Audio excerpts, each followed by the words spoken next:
Mini garden Gowri. இன்றைக்கி MG கிச்சனில் carrot பாயாசம் செய்ய போகிறோம். இந்த பாயாசம் டேஸ்ட்டு ரொம்ப அட்டகாசமாக இருக்கும். ஒரு முறை செஞ்சிங்கன்னா திரும்ப திரும்ப செய்வீங்க, அந்த அளவுக்கு சூப்பராக இருக்கும். இப்போ வாங்க இந்த பாயாசம் எப்படி செய்கிறதுன்னு பார்க்கலாம்.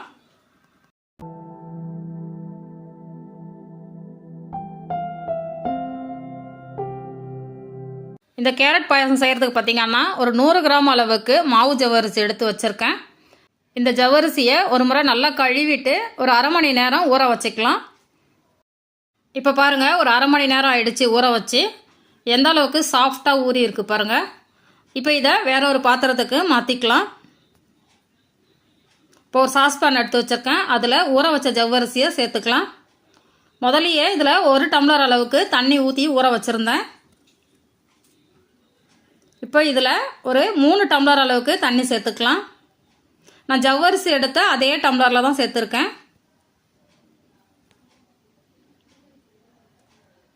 இப்போ 3 டம்ளர் அளவுக்கு தண்ணி ஊற்றியாச்சு.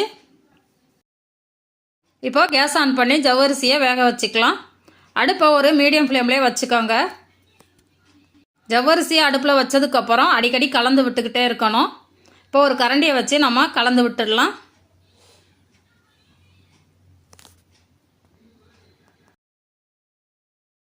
இப்போ இதுலேயே ஒரு அரை ஸ்பூன் அளவுக்கு நெய் சேர்த்துக்கோங்க. இந்த மாதிரி நெய் சேர்த்திங்கன்னா ஜவ்வரிசி வெந்து வரும்போது ஒன்றோட ஒன்று ஒட்டாமல் தனித்தனியாக வரும். இப்போ ஒரு முறை நல்லா கலந்து விட்டுடலாம். இப்போ இது வெந்துக்கிட்டு இருக்கட்டும். அதுக்குள்ளே நம்ம கேரட் ரெடி பண்ணிடலாம்.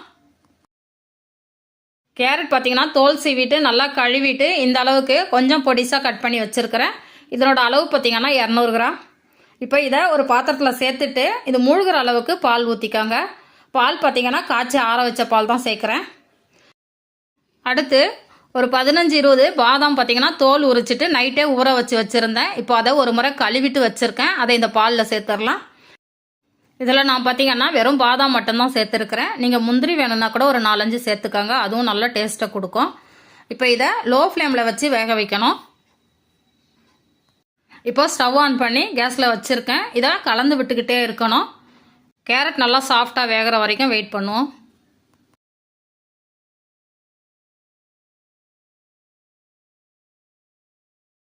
இப்போ பார்த்திங்கன்னா கேரட் நல்லா சூப்பராக வெந்துடுச்சு. ஒன்று எடுத்து காமிக்கிறேன் பாருங்கள், எந்த அளவுக்கு சாஃப்டாக வெந்திருக்கு பாருங்கள். இது நம்ம மிக்சியில் சேர்த்து அரைக்க தான் போகிறோம். அதனால் ரொம்ப வேகணும்னு கிடையாது, ஓரளவுக்கு நல்லா வெந்தால் போதும். இங்கே பாருங்கள், நல்லா சாஃப்டாக வெந்திருக்குது. இப்போ ஸ்டவ் ஆஃப் பண்ணிவிட்டு இதை நல்லா ஆற வச்சுக்கலாம்.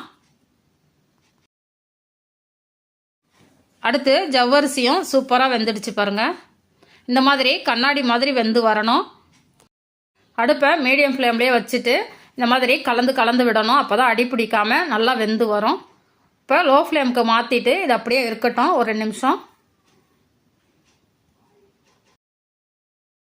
அடுத்து ஒரு மிக்சர் ஜார் எடுத்து வச்சுருக்கேன். இதில் நம்ம வேக வச்சுருக்கிற கேரட்டை சேர்த்துக்கலாம். கொஞ்சம் லைட்டாக சூடு இருக்குது. இன்னும் கூட கொஞ்சம் ஆறணும். ஆறினதுக்கப்புறம் தான் அரைக்க போகிறேன். இப்போ இந்த மாதிரி எடுத்து வச்சிட்டோம்னா கொஞ்சம் சீக்கிரமாக ஆறிடும். இதில் இருக்கிற பாலெல்லாம் வடிச்சிட்டு கேரட்டை மட்டும் சேர்த்துக்கோங்க. அரைச்சிட்டு அதுக்கப்புறம் தேவைப்பட்டால் இந்த பால் கொஞ்சம் ஊற்றி அரைச்சிக்கோங்க. இப்போ இது ஆறினதுக்கப்புறம் அரைச்சிட்டு காமிக்கிறேன். இப்போ கேரட் நல்லா நைஸாக அரைச்சாச்சு. நான் கொஞ்சம் பால் சேர்த்து அரைச்சிருக்கிறேன். இது எந்த அளவுக்கு நைஸாக இருக்குது பாருங்கள். கொரகொரப்பெல்லாம் இருக்கக்கூடாது, நல்லா நைஸாக இருந்தால் தான் டேஸ்ட்டு ரொம்ப நல்லாயிருக்கும்.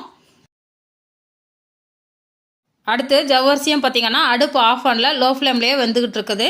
இப்போ நம்ம அரைச்சி வச்சுருக்கிற கேரட்டை இந்த ஜவ்வரிசியோடு சேர்த்துக்கலாம்.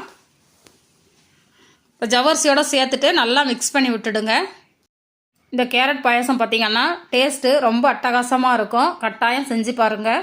செஞ்சு குழந்தைங்களுக்கு கொடுங்க. குழந்தைங்களும் விரும்பி சாப்பிடுவாங்க. இந்த பாயாசம் பெரியவங்கள்லேருந்து குழந்தைங்க வரைக்கும் விரும்பி சாப்பிடுவாங்க. இப்போ பாருங்கள், நம்ம கேரட் சேர்த்து கலந்ததுக்கப்புறம் நம்மளோட பாயாசம் கலர் எவ்வளோ சூப்பராக இருக்குது பாருங்கள். இப்போ இது நல்லா கலந்தாச்சு. அடுப்பு லோ ஃப்ளேம்லேயே தான் இருக்குது. அடுத்து மிக்சர் ஜாரில் கொஞ்சம் கேரட் விழுது இருக்குது. அதில் 1 டம்ளர் பால் சேர்த்து நல்லா கலந்துட்டு இதோட சேர்த்துக்கலாம். இப்போ இந்த பாயாசத்துக்கு தேவையான அளவு சர்க்கரை சேர்த்துக்கலாம். சர்க்கரை பார்த்திங்கன்னா ஜவ்வரிசி எடுத்த அதே டம்ளரில் 2 டம்ளர் அளவுக்கு சர்க்கரை சேர்க்குறேன். இந்த 2 டம்ளர் அளவுக்கு சர்க்கரை கரெக்டாக இருக்கும். அதிகமாக வேணும்னா இன்னொரு 1/4 டம்ளர் அளவுக்கு சேர்த்துக்கோங்க. இதுவே கரெக்டாக இருக்கும். இப்போ இதை நல்லா ஒரு முறை கலந்து விட்டுடலாம். சர்க்கரை சேர்த்ததுக்கப்புறம் லைட்டாக ஒரு கொதி மட்டும் வந்தால் போதும். ரொம்ப நேரம் கொதிக்க வேண்டியதில்லை. இப்போ இதை நல்லா கலந்து விட்டுடலாம்.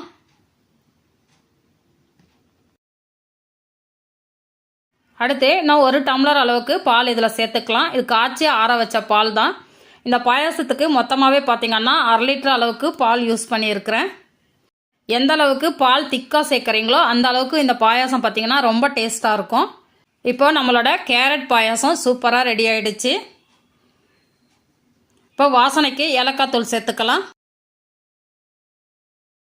கூடவே ஒரு சிட்டிக்கு அளவு உப்பு சேர்த்துக்கலாம். அப்போ தான் நமக்கு இனிப்பு டேஸ்ட்டு தூக்கி கொடுக்கும். இப்போ எல்லாத்தையும் சேர்த்து ஒரு முறை கலந்துடலாம். பாயாசம் பார்த்திங்கன்னா ரொம்ப தண்ணியாக இல்லாமல் ரொம்ப திக்காகவும் இல்லாமல் இந்த அளவுக்கு வச்சுக்கோங்க. அப்போ தான் நமக்கு ஆறுனதுக்கப்புறம் இன்னும் கொஞ்சம் திக்காகும். இப்போ நம்மளோட பாயாசம் ஒரு 2 நிமிஷம் நல்லா கொதிச்சிருச்சு. ஸ்டவ் ஆஃப் பண்ணிடலாம். அடுத்து அடுப்பில் ஒரு தாளிப்பு கடாய் வச்சுருக்கேன். இதில் 1 டேபிள் ஸ்பூன் அளவுக்கு நெய் சேர்த்துக்கலாம். நெய் நல்லா உருகி வரட்டும். நெய் நல்லா உருகி வந்ததுக்கப்புறம் நான் பார்த்திங்கன்னா ஒரு 1/4 கப்பு அளவுக்கு முந்திரி பாதாம் நல்லா பொடிசாக கட் பண்ணி வச்சுருக்கேன். அதை இதில் சேர்த்துக்கலாம். சேர்த்து இது நல்லா கொஞ்சம் கோல்டன் கலர் வர வரைக்கும் வறுத்துக்கலாம். இப்போ பாருங்கள், முந்திரி பாதாம் திராட்சை எல்லாமே நல்லா செவந்து வந்துடுச்சு. ஸ்டவ் ஆஃப் பண்ணிவிட்டு நம்ம ரெடி பண்ணி வச்சுருக்கிற கேரட் பாயசத்தோடு இதை சேர்த்துடலாம். இந்த கேரட் பாயசம் பார்த்திங்கன்னா நல்லா சூடாக குடிக்கிறதுக்கும் ரொம்ப நல்லா இருக்கும். அதே சமயம் ஃப்ரிட்ஜில் ஒரு 2 மணி நேரம் வச்சுட்டு அதுக்கப்புறம் குடிச்சிங்கனாலும் ரொம்ப அட்டகாசமாக இருக்கும். கட்டாயம் ட்ரை பண்ணி பாருங்கள். இப்போ நம்மளோட கேரட் பாயாசம் சூப்பராக ரெடி ஆகிடுச்சு. இந்த வீடியோ உங்களுக்கு பிடிச்சிருந்தா நம்ம சேனலை சப்ஸ்கிரைப் பண்ணி வச்சுக்கோங்க. நான் சுவைக்கட்டும், ஆரோக்கியம் பெருகட்டும். நன்றி.